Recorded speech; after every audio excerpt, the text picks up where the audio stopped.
Shri S Jayasuryan, സാങ്കേതികത്വം ഒരു ഭാഗത്ത്, രാഷ്ട്രീയ വിഷയം മറുഭാഗത്ത്. ഇവിടെ സാധാരണക്കാരുടെ ജീവന് വിലയില്ലേ എന്നാണ് അവർ ചോദിക്കുന്നത്. കേന്ദ്ര സംസ്ഥാന സർക്കാരുകൾ ഇക്കാര്യത്തിൽ ഇനിയെങ്കിലും കാര്യക്ഷമമായ ഒരു ഇടപെടൽ നടത്തിയല്ലേ മതിയാകുകയുള്ളൂ? അല്ല, സാങ്കേതികത്വം എന്ന് പറയുന്നത് തികച്ചും രാഷ്ട്രീയമാണ്. രാഷ്ട്രീയം പറയേണ്ട ഒരു ചർച്ചയല്ല ഇത് എങ്കിൽ പോലും അത് പറയേണ്ടി വരുന്നത് ഈ സാങ്കേതികത്വം പറയുന്നത് കൊണ്ടാണ്. ഇപ്പോൾ നമ്മുടെ സുരേഷ് ബാബു പറഞ്ഞ ഒന്ന് രണ്ട് കാര്യങ്ങൾ അത് നമ്മുടെ യാഥാർത്ഥ്യങ്ങളുമായി ചേർത്ത് വെച്ച് നമ്മൾ മനസ്സിലാക്കേണ്ട വസ്തുതകളാണ്. ഇപ്പോൾ 52% പണം ഉപയോഗിച്ചില്ല എന്ന് ഞാൻ പറഞ്ഞപ്പോ അദ്ദേഹം പറഞ്ഞത് അതിന്റെ ബില്ല് കൊടുക്കാൻ താമസിക്കുന്നു എന്നുള്ളതാണ്. ആയിക്കോട്ടെ, പണി പൂർത്തിയായില്ലെങ്കിൽ പണി പൂർത്തിയായി കഴിഞ്ഞ് ബില്ല് കൊടുത്താൽ മതി. പക്ഷേ യൂട്ടിലൈസേഷൻ സർട്ടിഫിക്കറ്റ് എന്ന് പറയുന്ന ഒരു സംവിധാനമുണ്ട്.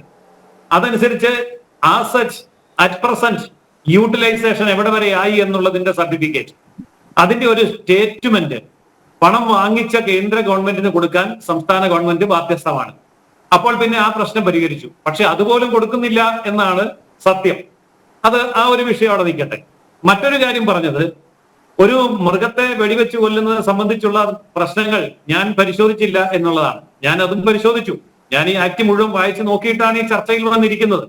അപ്പോൾ ശരിയാണ്, സുരേഷ് ബാബു പറഞ്ഞത് ശരിയാണ്. ഒരു മൃഗത്തെ വെടിവെച്ച് കൊല്ലണമെങ്കിൽ അതിനു മുമ്പ് പല കാര്യങ്ങളും വലിയ നടപടിക്രമങ്ങളിലൂടെ കടന്നു പോകേണ്ടതുണ്ട്. പക്ഷെ അത് ഇദ്ദേഹം പറയുന്നത് പോലെ സങ്കീർണമല്ല എന്ന് ഞാൻ പറയട്ടെ. ഇപ്പോൾ ഒരു കടുവയുടെ എണ്ണം എടുക്കുന്നത്, പുലിയുടെ എണ്ണം എടുക്കുന്നത്, അല്ലെങ്കിൽ ആനയുടെ എണ്ണം എടുക്കുന്നത് എങ്ങനെയാണ്?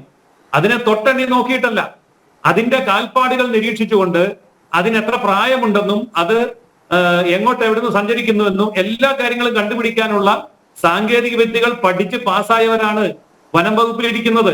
അതിനവർക്ക് പരിശീലനവും കൊടുക്കുന്നുണ്ട്. അങ്ങനെയാണ് കടുവയുടെയും പുലിയുടെയും ആനയുടെയും സിംഹത്തിന്റെയും എല്ലാം എണ്ണമെടുക്കുന്നത്. അപ്പോൾ ഈ സാങ്കേതിക വിദ്യകൾ അവർക്ക് ഉപയോഗിക്കാം. അത് മാത്രമല്ല, ആധുനികമായിട്ടുള്ള കാര്യങ്ങൾ ഉപയോഗിക്കാൻ വേണ്ടി കേന്ദ്ര ഗവൺമെന്റ് പറയുന്നുണ്ട്. ക്യാമറ ഉപയോഗിക്കണം, ഡ്രോൺ ഉപയോഗിക്കണം, കിടങ്ങണ്ടടുത്ത് കിടങ്ങ് കുഴിക്കണം, വൈദ്യുത വേലി വേണം, ദൂരദർശിനി വേണം. ഇതിനൊക്കെ അപ്പുറം ഇലക്ട്രോണിക് ചിപ്പുകൾ ഘടിപ്പിക്കാം. ഇലക്ട്രോണിക് ചിപ്പുകൾ ഘടിപ്പിച്ച കോളറുകൾ ധരിപ്പിക്കാം. മയക്കുപൊടി വെച്ച് വീഴിച്ച് കോളറിട്ട് ഈ ഇങ്ങനെയുള്ള അപകടകാരികളായ മൃഗങ്ങളെ വനത്തിലേക്ക് തന്നെ വിടാം.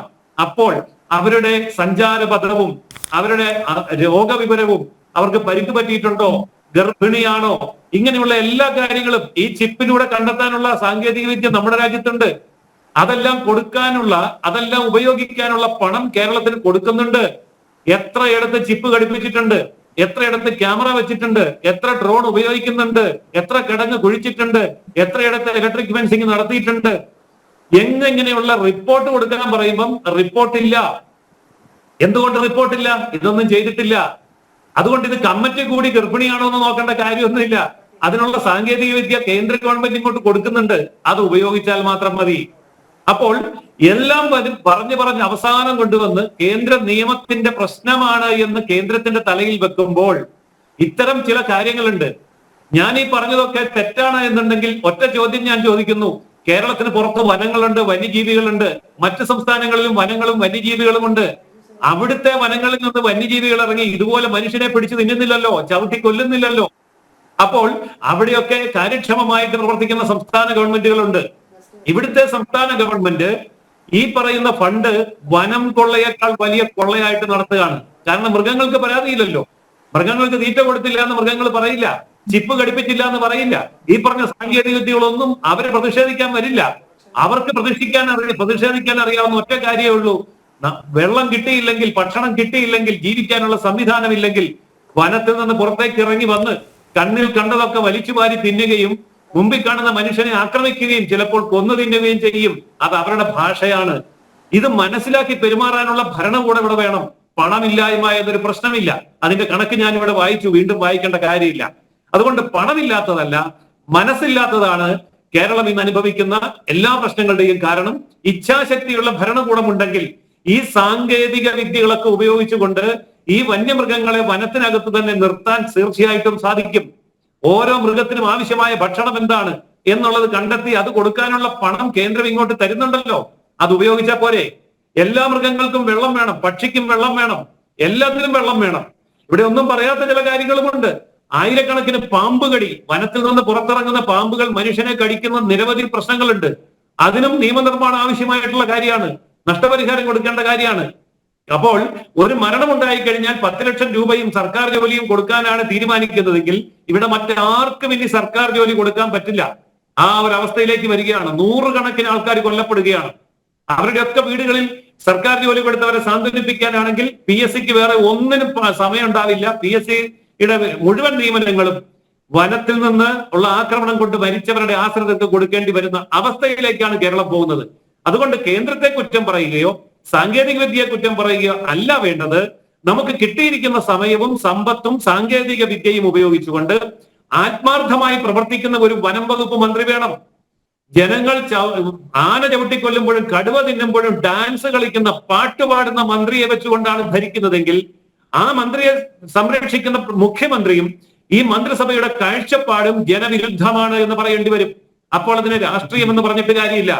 അപ്പോൾ ഇവിടെ യാതൊരു വിധത്തിലുള്ള യാതൊരു ക്ഷാമവുമില്ല, പണത്തിന് പഞ്ഞമില്ല, നിയമങ്ങൾക്ക് പ്രശ്നമില്ല. നിയമങ്ങൾ തിരുത്തേണ്ടതാണെങ്കിൽ തിരുത്തണം. 1972 നിയമം BJP ഉണ്ടാക്കിയതൊന്നുമല്ലല്ലോ. എത്രയോ തവണ നമ്മൾ ഭരണഘടന പോലും തിരുത്തുന്നുണ്ടല്ലോ. അപ്പോൾ നിയമം തിരുത്താം. വയനാട്ടിലെ MP-മാരായിട്ടുള്ള രാഹുൽ ഗാന്ധി പ്രതിപക്ഷ നേതാവായിട്ട് പാർലമെന്റിൽ ഇരിപ്പുണ്ടല്ലോ. ഈ വിഷയത്തിൽ രാഹുൽ ഗാന്ധിയോ പ്രിയങ്ക ഗാന്ധിയോ ഒക്കെ പാർലമെന്റിൽ നിയമം നിർമ്മിക്കാൻ എന്തുകൊണ്ട് ആവശ്യപ്പെടുന്നില്ല? എന്തുകൊണ്ട് കേരളത്തിലെ മന്ത്രിമാരെ മുഖ്യമന്ത്രിയെ വിളിച്ചുകൊണ്ട് ഈ പറയുന്ന രാഹുൽ ഗാന്ധിക്കും പ്രിയങ്ക ഗാന്ധിക്കും ഒരു കമ്മിറ്റി വിളിക്കാൻ പാടില്ല? അപ്പോൾ ഇവരൊക്കെ തന്നെ വോട്ട് വാങ്ങിക്കുന്ന സമയത്ത് വന്ന് വോട്ട് വാങ്ങിച്ചു പോയാൽ പിന്നെ മനുഷ്യനെ മൃഗങ്ങൾക്ക് എറിഞ്ഞു കൊടുക്കുന്ന ഈ മൃഗീയമായ ഭീകര ഭരണം, ആ ഭരണത്തെ കണ്ടില്ല എന്ന് പഠിച്ചിട്ട് കാര്യമില്ല. അപ്പോൾ യഥാർത്ഥത്തിൽ പരിഹാരമുണ്ട്. ഈ പരിഹാരത്തിന് ജനങ്ങൾ തയ്യാറാണ്. നിയമമുണ്ട്. ആ നിയമം ഉപയോഗിക്കാനുള്ള കരുത്തും കർമ്മശേഷിയും യച്ഛാശക്തിയും മനുഷ്യ സ്നേഹവും നമ്മുടെ സംസ്ഥാന ഭരണകൂടം കാണിച്ചാൽ മതി. എല്ലാ കാര്യവും കേന്ദ്രം അങ്ങ് ചെയ്യാനാണെങ്കിൽ എനിക്ക് പറയാനുള്ളത് ഇത്രയേ ഉള്ളൂ. സംസ്ഥാന മന്ത്രിസഭ പിരിച്ചുവിട്ടിട്ട് കേന്ദ്രത്തെ ഏൽപ്പിക്കൂ, എന്നിട്ട് കേന്ദ്രം നടത്തിക്കോട്ടെ എന്ന് വെച്ചാൽ മതി. ഇതിനേക്കാൾ ഭംഗിയായിട്ട് നടത്തും.